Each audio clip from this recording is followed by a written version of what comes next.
अस्सलाम और welcome back to my YouTube channel. I hope guys आप लोग बढ़िया होगे एंड मैं भी बहुत ही बढ़िया हूँ।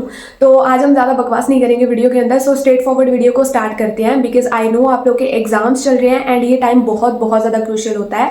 तो आज के वीडियो में मैं आप लोग के साथ में कुछ ऐसी गलतियाँ शेयर करने वाली हूँ जो मुझे लगता है कि पर्सनली मैंने वो गलतियाँ की हुई हैं एंड हो सकता है अगर आप भी वो सेम गलतियाँ कर रहे हो तो आप भी 90% तक स्कोर ना कर पाओ। सो इस वीडियो को लास्ट तक डेफिनेटली देख के जाना क्योंकि लास्ट में मैं आप लोग को एक ऐसी प्रो टिप बताने वाली हूँ जिससे कि अगर तुम लोगों ने अभी तक कुछ भी पढ़ाई नहीं की है तो तुम लोग की काफी ज्यादा हेल्प होने वाली है।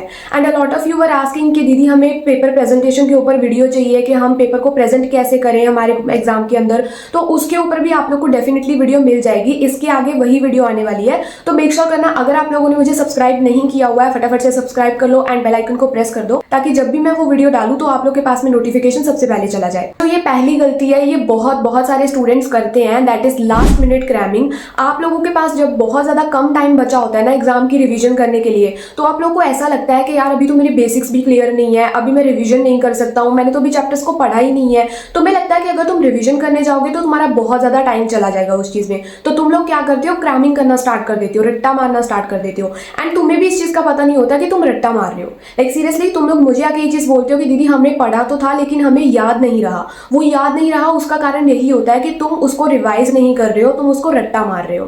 अभी मैं तुम्हें बताती हूँ कि इस चीज से तुम निकल कैसे सकते हो, लाइक कौन सी वो ऐसी एक्शनेबल टिप है जो कि तुम्हें हेल्प कर सकती है कि तुम अच्छे तरीके से चीजों को याद रख पाओ। तो तुम्हें ना डेली बेसिस के ऊपर ना रिविजन करनी चाहिए। मान के चलो आज तुम्हारा डे 1 है, डे 1 में तुमने जितना भी सब सिलेबस पढ़ा है, डे 2 पे जाके तुम क्या करो, पहले डे 1 की पूरी रिविजन करो, लाइक 10 से 15 मिनट बैठो, पूरी रिविजन करो, फिर अपना डे 2 स्टार्ट करो। एंड उसके बाद में डे 2 में तुमने जितनी भी चीजें पढ़ ली, ठीक है, जब तुम डे 3 पे आओगे तो डे 1 और डे 2 इन दोनों की रिविजन करो। इससे क्या होगा, तुम बार बार रिविजन कर रहे होगे तो तुम्हारे दिमाग के अंदर वो चीजें और भी ज्यादा रिफ्रेश होती जा रही होंगी, और भी ज्यादा अच्छे से तुम उनको रिकॉल कर पा रहे होगे।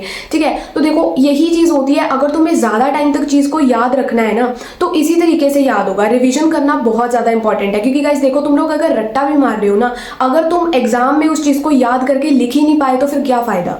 दूसरी गलती होती है, ये गलती मैंने भी की थी, लाइक इग्नोरिंग वीक एरियाज। मतलब कि जिन चीजों में तुम लोग ऑलरेडी अच्छे हो, ठीक है, तुम उन चीजों को बार बार पढ़ते जा रहे हो लेकिन तुम्हें पता है कि ये वाले टॉपिक बहुत ज्यादा मुश्किल है तो उन टॉपिक्स को तुम बहुत ज्यादा इग्नोर करते हो। तुम्हें ऐसा लगता है कि नहीं ठीक है ये टॉपिक मैं बाद में कर लूंगा, अभी मुझे ये वाले टॉपिक्स करने हैं। क्यों नहीं करते हो तुम उन टॉपिक्स को जो तुम्हें वीक लगते हैं? क्योंकि तुम्हें ऐसा हो रहा होता है कि यार अगर मैं नहीं कर पाऊंगा ना तो मेरा मोटिवेशन डाउन हो जाएगा, तो इससे अच्छा तो ये है कि मैं ये वाले टॉपिक्स कर लेता हूँ जो मेरे को पहले अच्छे से आते हैं। ओके, बट एक बात समझ के देखो, जिन चीजों में तुम वीक हो ना, मैं तुम्हें गारंटी से बोल सकती हूँ तुम्हारा 90% ऑफ द पेपर उन्हीं चीजों में से आ रहा होगा, ठीक है, और तुम उन्हीं चीजों को छोड़ के चले जाते हो। दिस इज द रीजन कि तुम्हारे अच्छे मार्क्स नहीं आ पाते हैं। एंड ये चीज मैंने भी फील किया क्योंकि मैं भी कुछ ऐसे टॉपिक्स थे जिनको छोड़ के चली गई थी क्योंकि मुझे ऐसा था कि ठीक है बाद में करती हूँ, लेकिन वो बाद में करते करते एग्जाम कब आ जाते हैं पता भी नहीं चलता है। तुम क्या करो, पहले आइडेंटिफाई करो कि कौन कौन से ऐसे सब्जेक्ट हैं या फिर ऐसे तुम्हारे टॉपिक्स हैं जिनके अंदर तुम बहुत ज्यादा वीक हो, जिन्हें करने से तुम्हें डर लगता है। उसके बाद में क्या करो, उसके लिए एक अलग से स्लॉट निकालो टाइम का और उन चीजों को करना स्टार्ट करो। मतलब उनको ना तुम एक्स्ट्रा टाइम देना स्टार्ट कर दो।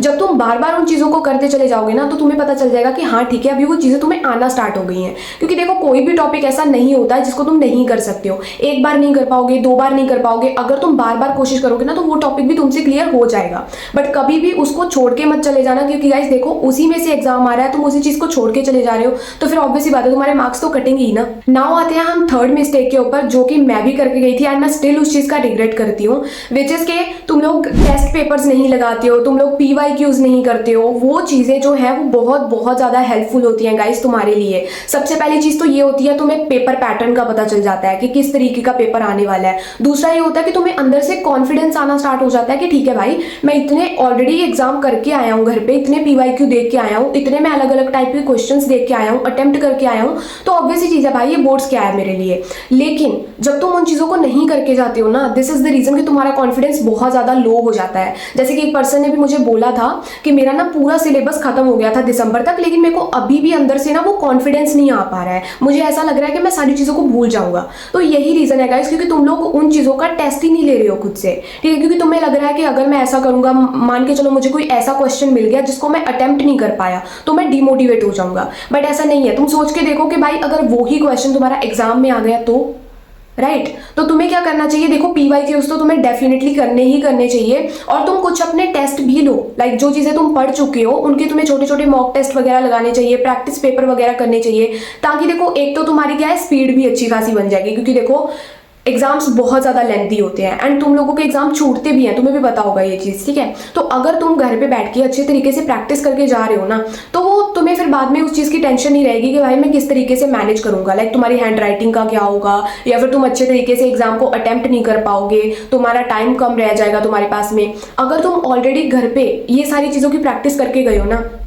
तो फिर वो बहुत अलग लेवल का कॉन्फिडेंस आना स्टार्ट हो जाता है तुम्हें। तो इसीलिए तो मैं बोलूंगी देखो प्रैक्टिस पेपर और पीवाईक्यूज बहुत बहुत ज़्यादा इंपॉर्टेंट है, तुम जितने कर सकते हो उतने करो। ऐसा नहीं बोल रही हूँ कि भाई पिछले 10 साल के करो, इतने करो, नहीं, वो चीज़ नहीं बोल रही हूँ। जितने ज़्यादा तुम कर सकते हो उतने करो। देखो टेक्स्ट बुक पढ़ना ज़्यादा इंपॉर्टेंट है, मुझे पता है, तुम्हारे रिविजन करना तुम्हारे नोट्स से वो भी बहुत ज़्यादा इंपॉर्टेंट है, बट गाइज तुम पीवाईक्यूज को भी छोड़ के नहीं जा सकते हो, ये भी बहुत ज़्यादा इंपॉर्टेंट होते हैं। अभी चौथी गलती जो तुम सब लोग करते हो, which is not taking proper breaks. मुझे पता है जब तुम लोग को इतना ज़्यादा पढ़ाई का स्ट्रेस हो जाता है ना लास्ट मोमेंट पे आके, जब तुम्हें पता चलता है कि मैंने बहुत ज़्यादा टाइम अपना वेस्ट कर दिया है, अभी एकदम मतलब एग्जाम्स आ चुके हैं, तो तुम लोग क्या करते हो, ऐसा सोचते हो कि भाई अब तो मैं पूरा अच्छे तरीके से पढ़ूंगा, 6-7 घंटे का सिटिंग प्लान बना लेते हो कि मैं अभी बैठ के पढ़ने वाला हूँ, ठीक है।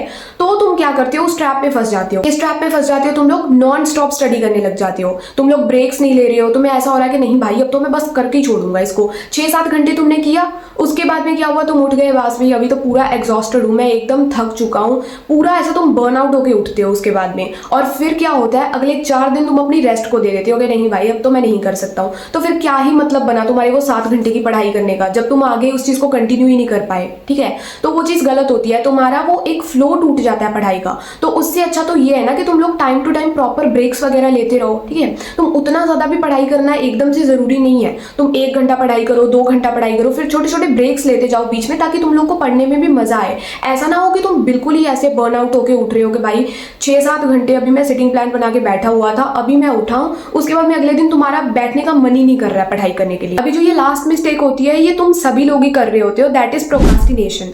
मतलब कि तुम इतना ज्यादा प्रोक्रास्टिनेट करते हो कि मैं इस चीज को बाद में कर लूंगा, बाद में कर लूंगा, और वो फिर बाद में होते होते तुम्हारे एग्जाम कब आ जाते हैं तुम्हें पता भी नहीं चलता है, ठीक है। अभी उसका देखो एक रीजन ये भी हो सकता है कि तुमने बहुत ज्यादा अनरियलिस्टिक अपना स्केड्यूल सेट करके रखा हुआ है। तुमने एकदम से ऐसा सोचा हुआ है कि भाई अब तो मुझे पूरा प्रोडक्टिव बनना है क्योंकि मेरे एग्जाम चल रहे हैं। तुमने ऐसी ऐसी चीजें लिख रखी हैं तुम्हारे स्केड्यूल के अंदर, तुम्हारे टाइम टेबल के अंदर, जिनको कि तुम फॉलो कर ही नहीं सकते हो। तो तुम क्या करते हो ना, उस चीज को फिर बाद में प्रोक्रास्टिनेट करना स्टार्ट कर देते हो, ओके।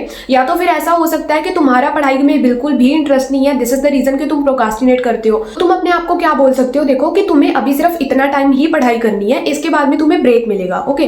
तो तुम्हें ऐसा हो जाएगा कि तुम बर्नआउट भी नहीं होगे, अच्छा ठीक है मुझे अभी ब्रेक मिल रहा है तो मुझे सिर्फ अभी इतना ही टाइम पढ़ाई करनी है। मतलब कि वो जो पोमोडोरो मेथड होता है तुम लोगों ने सुना होगा, उसके बारे में बात कर रही हूँ मैं। मतलब कि तुम अपने आप को बोलो कि ठीक है तुम्हें अभी 25 मिनट तक पढ़ाई करनी है, उसके बाद में तुम्हें 5 मिनट का ब्रेक मिलेगा। अगर तुम वैसा नहीं कर सकते, तुम्हें लग रहा है कि क्या ही मैं 25 मिनट बाद फिर से उठ के जाऊंगा, तो तुम अपने आप को बोलो कि ठीक है अभी तुम्हें 50 मिनट तक पढ़ाई करनी है, उसके बाद में तुम्हें 10 मिनट का ब्रेक मिलेगा, ओके। तो तुम्हें क्या होगा ना, ऐसा हो जाएगा कि ठीक है भाई 50 मिनट ही तो पढ़ाई करनी है, कर लेता हूँ। तो ये चीजें तुम्हें करनी चाहिए अगर तुम्हें ऐसा लग रहा है कि तुम चीजों को बार बार प्रोक्रास्टिनेट करते हो। तुम्हें रियलिस्टिक स्टडी स्केड्यूल को सेट करना चाहिए जिसको कि तुम लोग कर भी पाओ, ओके। अगर तुम देखो प्रोक्रास्टिनेशन कर रहे हो तो उसका यही रीजन हो सकता है कि तुम्हें वो चीज बहुत ज्यादा बोरिंग लग रही है। तो तुम ऐसा करोगे ना कि अपने टास्क को छोटे छोटे चंक्स में डिवाइड करके चलोगे, तो तुम उस चीज से बोर भी नहीं होगे। अगर तुम एकदम ऐसा बैठ रहे हो ना कि मुझे 3-4 घंटे एक साथ बैठ के पढ़ाई करनी है, तो तुम लोग नहीं कर पाओगे। और गाइस अभी बारी आती है वो प्रो टिप की जो मैंने तुम लोग को बोला था कि मैं तुम लोग को वीडियो के लास्ट में दूंगी। तो मैंने तुम लोग को ऐसा बोला था ना कि तुम लोग पीवाईक्यूज करो, टेस्ट पेपर्स वगैरह लगाओ, उससे तुम लोग को पता क्या चीज का पता चलेगा, उससे तुम लोग को ऐसा पता चलेगा कि कुछ ऐसे टॉपिक्स होते हैं, कुछ ऐसे क्वेश्चंस होते हैं जिनके अंदर के आप लोगों को चॉइस दी जाती है। अगर आप लोगों को पता होगा, एग्जाम आप लोग देते ही आ रहे हो, तो कुछ ऐसे क्वेश्चंस होते हैं 6 मार्क्स के भी होते हैं, कभी कभी छोटे क्वेश्चंस भी कुछ ऐसे होते हैं जिनके अंदर आप लोग को ऑप्शन मिल रही होती है। उसी चीज का तो आप लोग को फायदा उठाना है। मतलब कि अगर आप लोग का काफी ज्यादा सिलेबस पड़ा हुआ है, ज्यादा सिलेबस आप लोग का कंप्लीट नहीं है, तो आप देखो पीवाईक्यूज को जाके चेक करो कि कौन कौन से चैप्टर के ऐसे क्वेश्चंस हैं जिनके अंदर मुझे ऑप्शन मिल रही है। अब तुम क्या कर सकते हो, उनमें से किसी एक चैप्टर को ही तुम अच्छे तरीके से कर लो। मतलब कि जिसमें से ज्यादा क्वेश्चन बन रहे हैं, जिस चैप्टर में तुम ज्यादा अच्छे हो, तुम उस चैप्टर को पूरा अच्छे तरीके से करो। क्योंकि देखो क्वेश्चन तो तुम्हें ऑप्शन में ही आने वाला है, तो तुम्हें वो चीज का ऑलरेडी पता होगा। इसीलिए मैं बोलती हूँ कि पीवाईक्यू करना बहुत बहुत ज्यादा इंपॉर्टेंट है, क्योंकि तुम्हें पता चल जाता है कि तुम्हें कौन कौन से क्वेश्चन जो है वो बहुत ज्यादा इंपॉर्टेंट है, तुम्हें वो करके ही जाने चाहिए। एंड ऐसे टॉपिक्स कौन से हैं जिनको तुम अगर छोड़ के भी जाओगे तो भी चलेगा। एंड जो पेपर प्रेजेंटेशन की वीडियो है वो बहुत ही जल्दी आने वाली है, तो मेक श्योर करना आप लोग मुझे सब्सक्राइब कर लो एंड बेल आइकन को प्रेस कर दो। एंड अगर आप लोग को कोई भी दिक्कत आ रही है लाइक अपनी पढ़ाई के अंदर कुछ भी आप लोग का डाउट है, तो आप लोग कमेंट सेक्शन में मुझसे पूछ सकते हो। I will be replying each and every comment. तो मिलते हैं हमारी नई वीडियो में। Till then take care, bye and see you.